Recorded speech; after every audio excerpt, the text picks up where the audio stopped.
മരണം സ്ഥിരീകരിക്കാതിരുന്നപ്പോൾ രക്ഷപ്പെടട്ടെ എന്ന് ആത്മാർത്ഥമായിട്ട് പ്രാർത്ഥിച്ചു. കാരണം ഞാൻ പഠിപ്പിച്ച കുട്ടിയാണ്, എൻ്റെ മോടെ ബാച്ചിൽ പഠിച്ച കുട്ടിയാണ്, പഠിക്കാൻ മിടുക്കിയായ ഒരു കുട്ടിയായിരുന്നു. പിന്നെ ഈ കുടുംബവുമായിട്ട് വളരെ അടുപ്പവുമുണ്ട്, ആൺമക്കളാണെങ്കിലും എല്ലാം.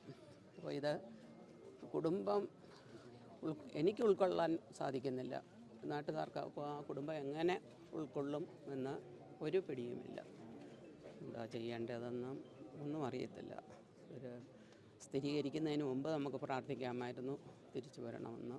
ചെയ്യാൻ ഒന്നും പറയാനില്ല. കാരണം ജോലിക്ക് പോയി ലീവിന് വന്ന സമയത്ത് PC ടെസ്റ്റ് എഴുതി, PC ടെസ്റ്റും കിട്ടി, പ്രവേശിച്ചു. പിന്നീട് UK ജോലി കിട്ടുന്നു. അത്ര മിടുക്കിയായതുകൊണ്ടും മിടുക്കിയായിരുന്നു പഠിപ്പിച്ച കുട്ടിയല്ലേ, മിടുക്കിയായിരുന്നു.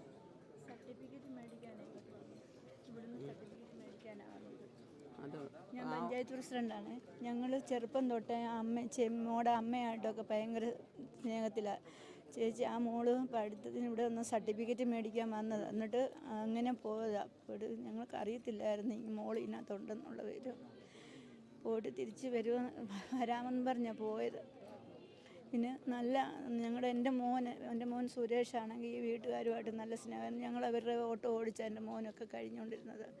നല്ലൊരു ബന്ധം പുലർത്തിക്കൊണ്ടിരുന്ന ഞങ്ങൾ കൊച്ചിലെ തൊട്ടേ അമ്മയായിട്ടും പിള്ളേരുമായിട്ടും ഒക്കെ നല്ല സ്നേഹത്തിലും നല്ല കുഞ്ഞുങ്ങളായിരുന്നു അവർക്ക്. അതൊരു വന്നു കഴിഞ്ഞപ്പോൾ ഞങ്ങൾക്ക് സഹിക്കാൻ പറ്റാത്ത വേദനയാണ്. കുഞ്ഞ്